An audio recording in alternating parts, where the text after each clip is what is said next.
बिस्मिल्लाहिर्रहमानिर्रहीम। मैं शाहिद महमूद एडवोकेट हाज़िर खिदमत है। आज हम ऑनरेबल सुप्रीम कोर्ट की लेटेस्ट जजमेंट हक महर से बाबत है डिस्कस करने वाले हैं और इसमें निकाहनामे में हक महर की एंट्री कैसे की जाएगी और उसको पढ़ा कैसे जाएगा, ये डिस्कस होने वाला है इस वीडियो में। अभी तक अगर आपने हमारा चैनल सब्सक्राइब नहीं किया तो उसको सब्सक्राइब करें, बेल आइकन प्रेस कर दें और इस वीडियो को शेयर ज़रूर करें ताकि जो इन्फॉर्मेशन आप तक पहुंच चुकी है वो बाकियों तक भी पहुंच सके। तो बढ़ते हैं अपनी वीडियो की जानब। लेटेस्ट जजमेंट CP नंबर है 1289 ऑफ 2020 और अपील टाइटल्ड है हसीनुल्लाह वर्सेस मुसम्मात नहीद बेगम। इस केस को their lordship mister justice Umar Ata Bandial, mister justice Sajid Ali Shah, mister justice Syed Mansoor Ali Shah Sahab ने सुना। केस के कुछ फैक्ट्स इस तरह हैं कि जो इस केस में रिस्पोंडेंट है मुसम्मात नहीद बेगम, उन्होंने एक सूट फाइल किया बिफोर फैमिली कोर्ट और उस सूट में उनकी 2 फोल्डेड प्रेयर थी, 1 for maintenance and other for हक महर। उनका सूट जो है वो to the extent of maintenance वो टू ऑफ माइनर और जो रिस्पोंडेंट वाइफ है उसकी हद तक डिग्री होता है, लेकिन जो हक महर की हद तक उनका सूट डिसमिस हो जाता है। अपील फाइल की जाती है डिस्ट्रिक्ट कोर्ट में, वो अपील भी डिसमिस हो जाती है। फाइनली इस केस की जो रिस्पोंडेंट वाइफ हैं वो रिट पटिशन फाइल करती हैं बिफोर रिस्पेक्टेड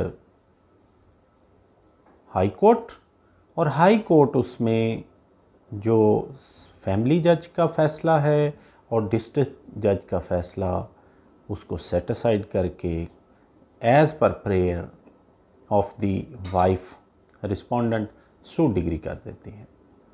उसके एंगेस्ट जो डिफेंडेंट होता है सूट का हसीनुल्लाह, वो प्रेजेंट CPLA फाइल करता है और इस पे डिसीजन ऑनरेबल सुप्रीम कोर्ट का आता है।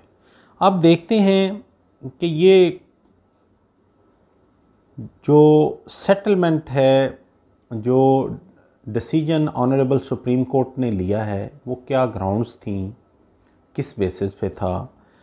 इस केस में जो कॉलम नंबर 13 से 16 है निकाहनामे का, उसको डिस्कस किया गया है। प्रेजेंट पार्टी का जो कॉलम नंबर 13 है उसमें लिखा 1 नंबर 1 करके 7 तोले सोने के जेवरात, कीमत 1,60,000 रुपये।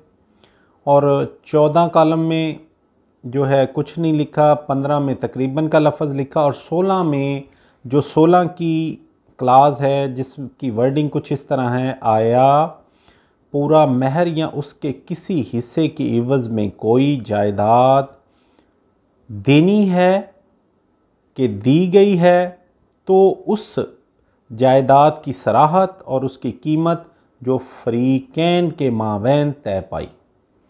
और उसके आगे 2 लिख के 1 जरब अराजी बा मकाम कश्मीर आबाद नज़द खादी कले, ये लिखा गया। अब इसको डिस्कस किया गया ऑनरेबल हाई कोर्ट ने और उन्होंने कहा कि ये जो क्लास 16 है इसको इसके मतन के मुताबिक नहीं पढ़ा जाएगा, with the intention of parties पढ़ा जाएगा। ये इंटरप्रिटेशन फ़र्स्ट टाइम मेरी नज़र से गुजरी है, अगर इससे पहले कोई हुई हो तो मे बी, लेकिन ये this is the first interpretation कि जो क्लास 16 है उसको उसके मतन से हटा के पढ़ना चाहिए, यानी कि जो पार्टीज़ की इंटेंशन है उसके मुताबिक पढ़ना चाहिए। तो पार्टी की इंटेंशन जो वो ये नज़र आ रही है कि उन्होंने कॉलम नंबर 13 में नंबर 1 लिखा और कॉलम नंबर 16 में नंबर 2 लिखा।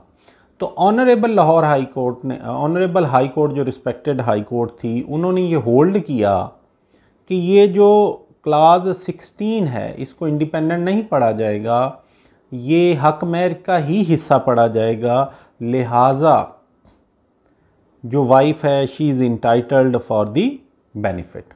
और जो मेंटेनेंस की हद तक इसमें होल्ड हुआ कि मेंटेनेंस में मोस्टली ये होता है कि वाइफ को सिर्फ इद्दत पीरियड का दिया जाता है, अगर डाइवोर्स नहीं भी हुई तो उसको मेंटेनेंस नहीं दिया जाता क्योंकि वो आबाद नहीं हुई। लेकिन इस केस में ये होल्ड हुआ कि अगर वाइफ इज़ रेडी टू वो ज्वाइन हर हस्बैंड तो फिर she is entitled for the maintenance as well. इस केस में दौरान प्रोसीडिंग जो वाइफ थी उसने स्टेटमेंट दिया she is ready to live with her husband, but जो उसका हस्बैंड था उसने उसको ले जाने से इनकार कर दिया। ही कॉन्ट्रैक्टेड अ सेकंड मैरिज और उस बेस पे उसने उनको ले जाने से इनकार कर दिया। लेकिन मेंटेनेंस जो फैमिली कोर्ट ने भी ना दिया, डिस्ट्रिक्ट कोर्ट ने भी ना दिया, लेकिन हाई कोर्ट ने और सुप्रीम कोर्ट ने इसमें होल्ड किया कि वो, क्योंकि उसने अपना रेडीनेस शो किया, she is ready to join, तो लिहाजा ये उसका फॉल्ट नहीं है कि उसको हस्बैंड नहीं लेके गया, लिहाजा she is entitled for the maintenance as well as.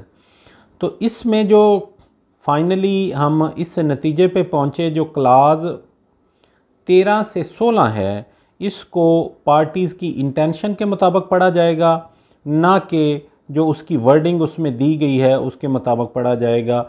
और लास्ट पैरा जो हम इसको रीड कर देते हैं, para 10, we noted that the petitioner instead of paying the maintenance and giving the dower to the respondents willing and graciously have been avoiding his legal as well as moral obligation on one and other pretext, and he first totally denied to have agreed to and mentioning in Nikanama the terms of giving 4 canal agriculture land as a dower to the respondent in his written statement, and later started opposing it with the agreement that it was an alternative to giving only if 7 tola gold ornaments mentioned in column 13 has not been paid. It is regrettable that the petitioner, as an educated person who belonged to the notable profession of teaching, does not realize his obligation to pay the dar agreed upon by him at the time of marriage with the respondent, not only under the law of land but also under the commandment of God Almighty given in the Holy Quran to the person who proclaimed to be a Muslim. He has by such conduct forced his wife to fight for her right to receive her maintenance and dower in 4 courts, from the family court to Supreme Court. His such conduct is highly deplorable. For the above reason, we find the present petition baseless and vexatious, and therefore dismiss it with cause throughout. तो इसमें honourable supreme court ने बड़ा strict opinion लिया, cost भी दी और maintenance भी दिया और डावर 7 तोला जो कि वाइफ ऑलरेडी रिसीव कर चुकी थी, उसके अलावा जो 4 कनाल अराजी कॉलम नंबर 16 में लिखी गई उसको भी दिया। सो ये होल्ड हो गया कि class 16 is a part of हक महर। उसमें अगर दीगर कोई हक महर की टर्म एंड कंडीशन लिखी जाती है तो इसको ऑल्टरनेट नहीं समझा जाएगा, इसको रेड विद क्लॉज 13 ही पढ़ा जाएगा। तो आज तक के लिए इतना ही। मैं शाहिद महमूद को इजाज़त दीजिए। दुआओं में याद रखिए, अपना ख्याल रखिए। अल्लाह हाफिज़।